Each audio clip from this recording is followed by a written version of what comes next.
ठीक है, देखो इसका मास कितना है, मैं रिकॉर्डिंग शुरू कर दिया, दोबारा एक्सप्लेन कर देता हूँ।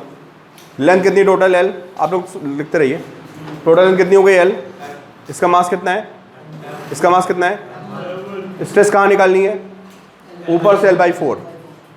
स्ट्रेस निकालने का क्या तरीका होता है, जहाँ स्ट्रेस निकालनी वहाँ से क्या करोगे, कट मारोगे, फोर्सेस बैलेंस कर दोगे। चलो मैं अगर कट मारूंगा, ये लेंथ कितनी है 3L/4, इसका मास कितना हो जाएगा 3m1/4।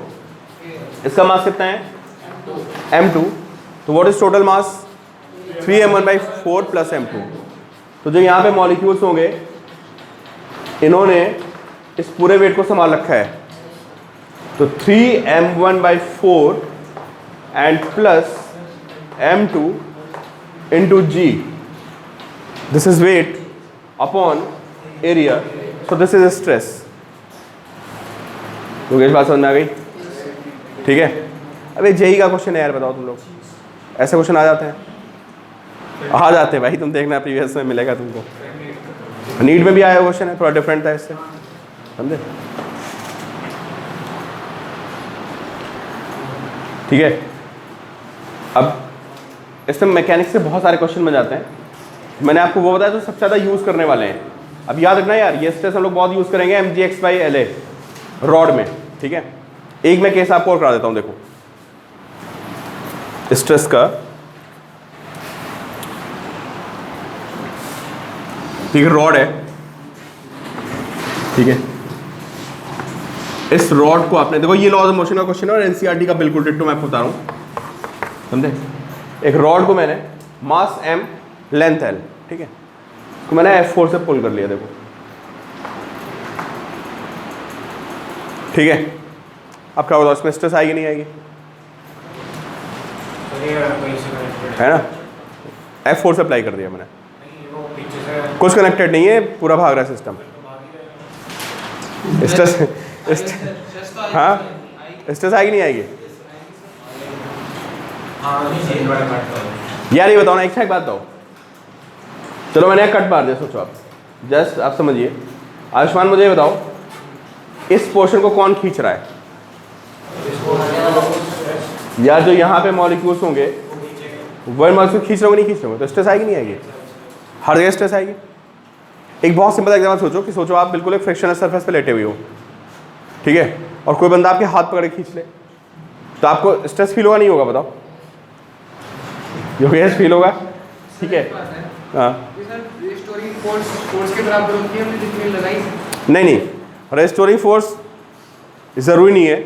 अगर बॉडी रुकी हुई है तो क्या होगा, जो अभी हम लोग एग्जांपल्स ले रहे थे उसमें क्या था, बॉडी रुकी हुई थी, तो आप फोर्सेस क्या करते थे, बैलेंस करते थे। जब कोई बॉडी रुकी हुई है तो होता क्या है, जैसे बॉडी रुकी हुई है तो जितना फोर्स आप अप्लाई करोगे एग्जैक्टली उतना ही क्या होगा, उसके अंदर डेवलप होगा। अभी यहाँ पे क्या कर रहा है सिस्टम, बताओ, एक्सेलेरेट कर रहा है, ठीक है। तो अब देखो, थोड़ी सी मैं अपना स्टेटमेंट चेंज कर रहा हूँ। अब मैं क्या बोल रहा हूँ कि अगर कोई बॉडी एक्सेलेरेट कर रही है, सुनो, और आपसे बोला जाता है कि स्ट्रेस निकालो, तो क्या करोगे, कट मारोगे, और कट मार के आप बैलेंस नहीं करोगे, क्या करोगे, F = ma के इक्वल कर दोगे। बॉडी क्या कर रही होगी, एक्सेलेरेट कर रही होगी, वहाँ से स्ट्रेस निकल आएगी, ठीक है। देखो मैं इसको सॉल्व किया दे रहा हूँ, मुझे यहाँ से x डिस्टेंस पे स्ट्रेस निकालनी थी। अब सबने क्या होगा लॉ ऑफ मोशन में क्वेश्चन, समझे, प्रदीप में भी था, एनसीईआरटी में भी है। डिस्टेंस x हो गई, तो ये डिस्टेंस कितनी आएगी, आएगी, इन पे क्या होगा बताओ, एक फोर्स डेवलप होगा, ठीक है। इस पोर्शन को कौन पुल कर रहा है बताओ, यार ये आगे जा रहा है ना, कौन खींच रहा होगा इसको, ये खींच रहे होंगे ना। चलो मैं यहाँ पे लिख देता हूँ स्मॉल f, या t लिख देते हैं, चलो t, टेंशन। तो यहाँ पे भी क्या आएगा, यहाँ पे t आएगा। क्या मैं इस पे फोर्सेस बैलेंस करूंगा, बिल्कुल नहीं करूंगा बैलेंस, क्यों, सिस्टम एक्सेलेरेट कर रहा है, ये सिस्टम भी क्या कर रहा है, एक्सेलेरेट कर रहा है। तो देखो मैं इसकी इक्वेशन लिख रहा हूँ, बताओ आप लोग, देखो मैं इस पे F = ma की इक्वेशन लिख रहा हूँ, ठीक। This is F minus t, right. किसके इक्वल होगा ये बोलो, ma के इक्वल। इसका m बताएगा मुझे कोई, इसका m बताएगा कोई मुझे, बहुत रिएक्शन टाइम है तुम लोगों का यार। बिल्कुल सही, इनटू ए। इतना टाइम क्यों ले रहे हो भाई? ये तो आएगा यार। m बाई एल क्या है? मास पर यूनिट लेंथ। इसकी लेंथ कितनी है? l minus X. This is total mass into A. अरे दो ब्लॉक सिस्टम करते थे ना लॉज ऑफ मोशन में, जिनमें रस्सी लगी होती थी, क्या करते थे बताओ? सबने क्वेश्चन किए होंगे, एक ब्लॉक m1 है, एक ब्लॉक m2 है, बीच में रस्सी लगी हुई है, यहाँ पे फोर्स लगा दिया मैंने, वही क्वेश्चन हो गया यार बिल्कुल। इसको कौन पुल कर रहा है? इस पोर्शन को कौन पुल कर रहा है? ये टेंशन पुल कर रही है। तो इसकी इक्वेशन क्या बनेगी? T मतलब force is equal to m by l into x, right? Into a. This is equation 1 and this is equation 2. क्या करेंगे आप यहाँ से? You will find T, वो इंटरनल फोर्स आ गई। आप सॉल्व कर लेना, मैं स्ट्रेस लिख रहा हूँ सीधे। T की वैल्यू आती है, आपको रिजल्ट याद रखना है, Fx by L। ये आगे हम लोग कई जगह यूज करने वाले हैं। कैसे याद रखोगे? कि अगर किसी रॉड को पुल किया जा रहा है तो बैक एंड से एक्स डिस्टेंस पे जो स्ट्रेस होती है वो कितनी होती है? Fx by L। F by L क्या है? एक तरह से per unit length into x, right? ये हमें रिजल्ट एक्चुअली याद रखना है। टेंशन होती है, स्ट्रेस पे क्या करेंगे? एरिया से डिवाइड कर देंगे, तो वी गेट स्ट्रेस। अब आप सीधे लिख लो, घर पे सॉल्व कर लेना, इसको नोट कर लीजिए आप। जो रिकॉर्ड हो रहा है इसके पूरे लेक्चर रिकॉर्डेड हैं, सॉलिड्स के बहुत सारे, ठीक है? मैं भेज दूंगा।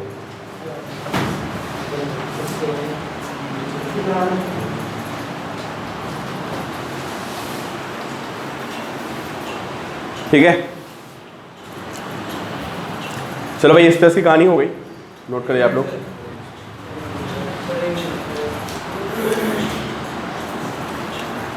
बात समझ में आ गई ना? कि स्ट्रेस निकाली तो क्या करना है? कट मारना है, फोर्सेस को क्या कर देना है? बैलेंस। कब? अगर सिस्टम रुका हुआ है तो, मतलब कोई रॉड कहीं से फिक्स है, मैं उसको खींच रहा हूँ तो, और मेरे खींचने पर अगर सिस्टम एक्सीलरेट कर गया तो भाई मैं क्या करूँगा? बैलेंस तो करूँगा नहीं मैं, फिर मैं F इक्वल टू m की इक्वेशन लिखूँगा, खत्म बात। फिर लॉ ऑफ मोशन का क्वेश्चन बन जाता है। समझ गए? तो स्ट्रेस समझ गए आप। अब नेक्स्ट लिखिए आप strain. And I guess strain सभी को पता होगा, स्ट्रेन क्या होती है। यार किसी बॉडी पे फोर्स अप्लाई करने पे दो चीजें होती हैं। क्या? एक तो उसके अंदर मॉलिक्यूलर फोर्सेस डिस्टर्ब हो जाती हैं, जिसकी वजह से उसमें क्या डेवलप होती है? स्ट्रेस, है ना? और क्यों होता है ऐसा? बिकॉज ऑफ डिफॉर्मेशन, है ना? तो फिर लिखा आप स्ट्रेन। स्ट्रेन क्या होता है बताओ?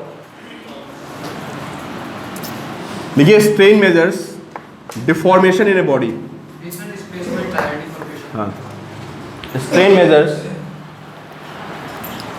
Deformation in a body.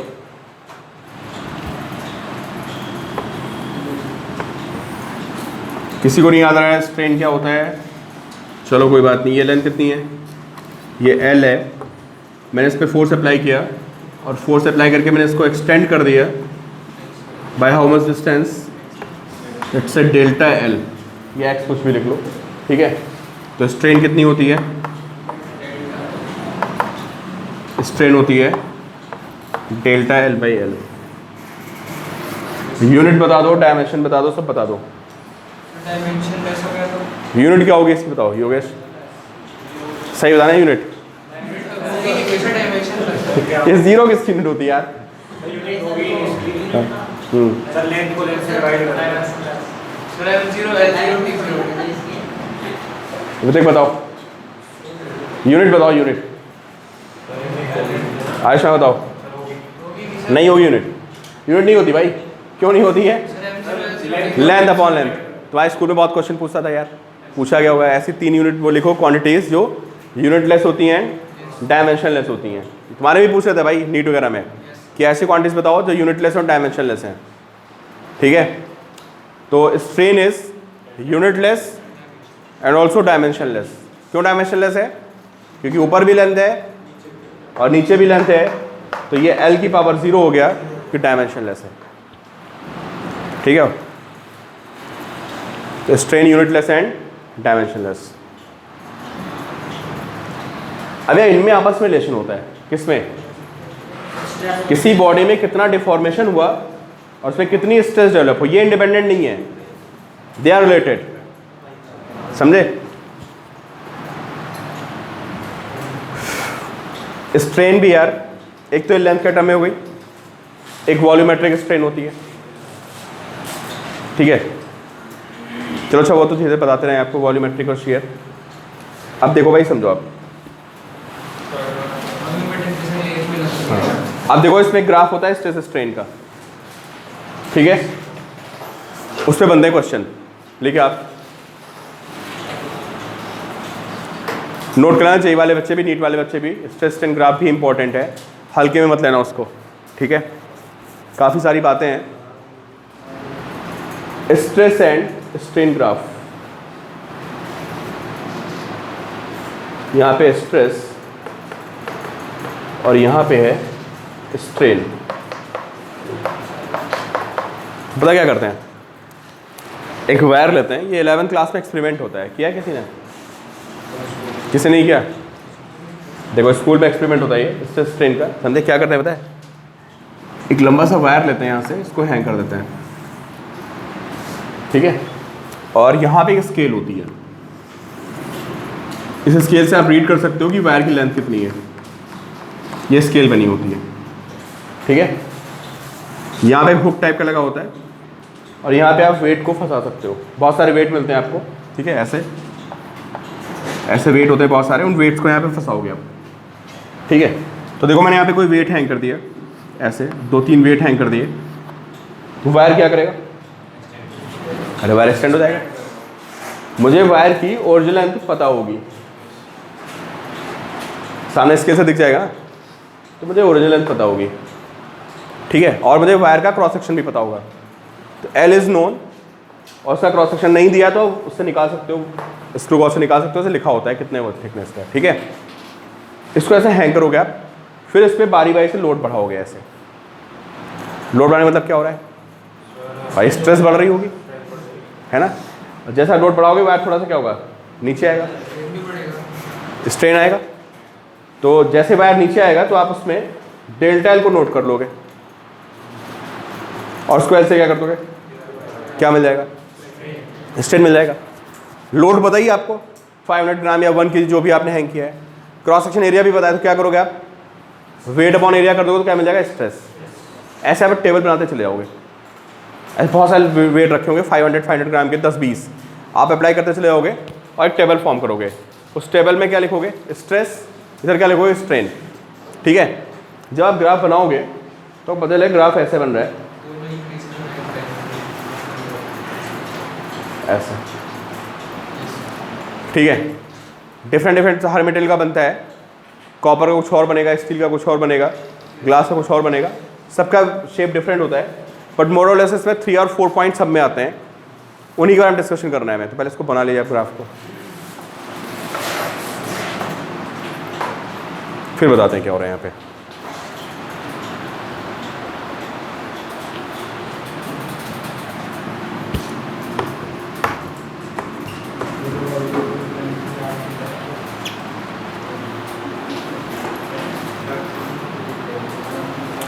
देखो भाई,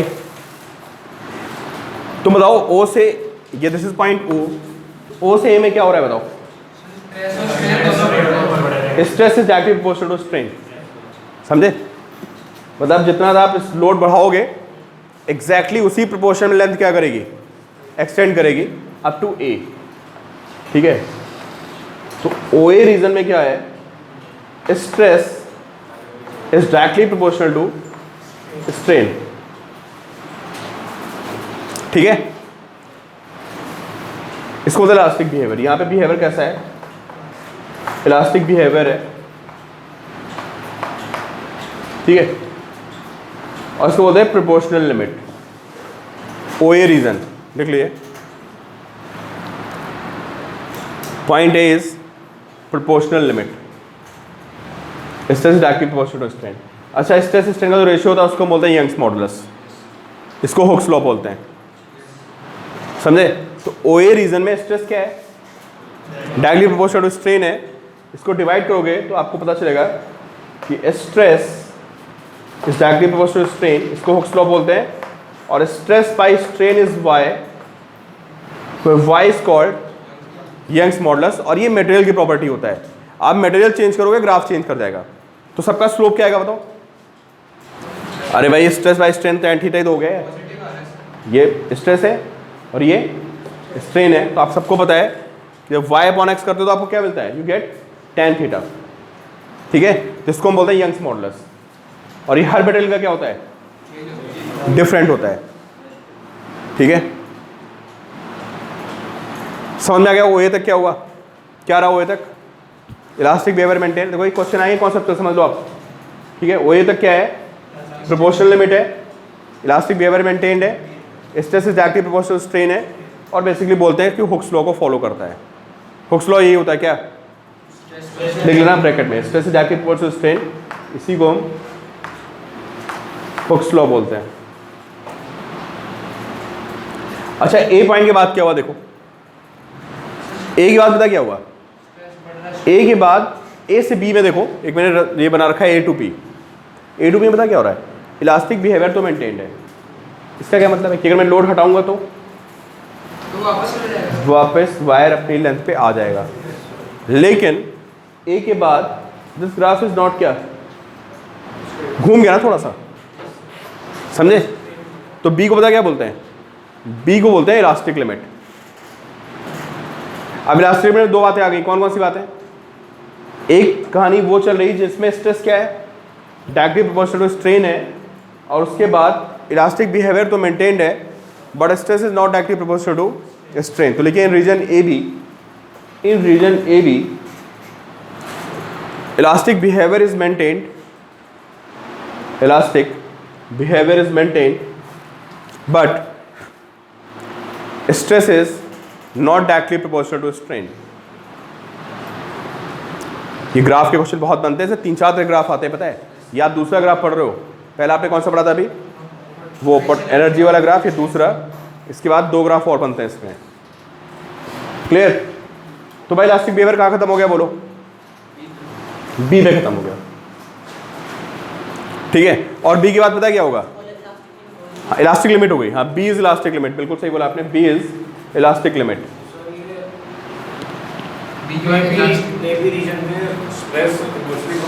हाँ स्ट्रेस डायरेक्टली प्रोपोर्शनल स्ट्रेन है, उसके बाद भी इलास्टिसिटी तो मेंटेन है but stress is not directly proportional strain. यार मॉलिक्यूल आपने क्या किया होगा पता है? आपने मॉलिक्यूल्स के बीच में ज़्यादा एक्सटेंशन कर दिया होगा, उनका बिहेवियर चेंज कर गया होगा। उनका बिहेवियर आपने देखा ही कैसा होता है, इरेगुलर तो बिहेवियर होता है, किसी पैटर्न को तो फॉलो करता नहीं वो। तो बी कौन सा पॉइंट है बताओ भाई? ये पॉइंट आइडेंटिफाई करने को आते हैं, सोच लो ग्राफ बना होगा ऐसे पॉइंट लिख देगा, क्या बताओ कौन सा पॉइंट क्या शो कर रहा है? तो A is proportional limit and what is B? समझ गया ना? इसके बाद इलास्टिक बिहेवियर खत्म हो गया। अब क्या शुरू होगा पता है? अगर तुम इस पर ज़्यादा लोड अप्लाई करोगे ना और तुम लोड को हटाओगे, क्या होगा? वापस अपने शेप में नहीं जाएगा, सबको पता है यार। किसी चीज़ को ज़्यादा खींचते हैं तो क्या होता है? परमानेंट डिफॉर्म रह जाती है, ठीक है। तो this point is also called yield point. Yield point is very very important. Yield point, yield का मतलब पता क्या होता है यार? यील्ड का मतलब होता है, ऐसे केमिस्ट्री में एक तो कुछ और मीनिंग होता है। यील्ड का मतलब होता है सरेंडर कर देना। क्या मतलब होता है? सरेंडर कर देना। क्या सरेंडर कर दिया उसने पता है? इलास्टिक बिहेवियर को सरेंडर कर दिया और क्या बन गया वो? प्लास्टिक। और अब क्या होगा? अब वो अगर आप फोर्स हटाओगे तो अपने शेप को रिगेन नहीं करेगा। तो ये पॉइंट्स दोनों हो गए। कौन सा हो गया? ये यील्ड पॉइंट भी है और इलास्टिक लिमिट भी है। इसके बाद क्या होता है? इसके बाद जब थोड़ा स्ट्रेस बढ़ाओगे, है ना, तो फिर ये आपकी स्ट्रेन क्या होगी बताओ? बढ़ेगी। जब वायर बार खिंच जाता है ना, जब वायर में फ्लो शुरू हो जाता है, मतलब आपने बॉन्ड्स को ब्रेक कर दिया, तो फिर पता है क्या है? फिर उसको खींचने के लिए आपको ज़्यादा फोर्स अप्लाई नहीं करना पड़ता है, इवन कम फोर्स पे खिंच जाता है। देखो इसको समझो, ये नीचे क्यों जा रहा है समझो। सर डी और बी सेम पॉइंट है या फिर डी कम है बी से? यार वो अलग मैटर है, वो डिसाइड नहीं कर सकते, वो मटेरियल प्रॉपर्टी पे डिपेंड करेगा। उस पे जाएगा जब हमने स्ट्रेन हटा दिया। हाँ अभी आ रहे हैं उस पॉइंट पे भी आ रहे हैं, डी और अभी सी पे भी आ रहे हैं, डी पे भी आ रहे हैं। अभी बात समझो यार, जब एक बार कोई चीज़ खिंच जाती है तो उसके बाद फिर क्या होता है बताओ? क्या उसको और खींचने के लिए ज़्यादा फोर्स अप्लाई करना पड़ता है?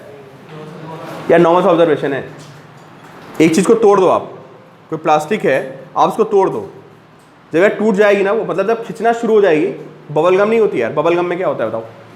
आप उसको एक ही फोर्स पे क्या करते रहते हो बताओ? खींचते रहते हो, ज़्यादा तो जरूरत नहीं पड़ती ना। रबर बैंड को खींचो तो क्या होता है बताओ? आप खींचते जाओगे तो क्या होगा? जितना ज़्यादा खींचोगे फोर्स उतना ज़्यादा बढ़ेगा, पता है? तो एक तरह से बबल गम की तरह काम कर रहा है। इसके बाद ये क्या हो रहा है बताओ? आपको फर्दर खींचने के लिए ज़्यादा फोर्स अप्लाई नहीं करना पड़ रहा है, उससे कम। समझे? जब एक बार फ्लो शुरू हो गया ना, मॉलिक्यूल्स के बॉन्ड्स ब्रेक हो गए, फिर खींचोगे खिंचता चला जाएगा। जब बॉन्ड्स की स्ट्रेंथ ही खत्म हो गई तो आप खींचते रहो, इसलिए स्ट्रेस कम हो गई। समझ गए? इसको बोलते हैं अल्टीमेट स्ट्रेस। लिखो C, point C denotes ultimate stress, मतलब जो मैक्सिमम स्ट्रेस आ सकती है। C is ultimate stress. Ultimate समझ गया ना? Max stress. और फिर क्या आएगा बताओ? अरे यार तो टूटना ही उसको ना, तो what is D? This is breaking point. D is breaking point या ब्रेकिंग स्ट्रेस।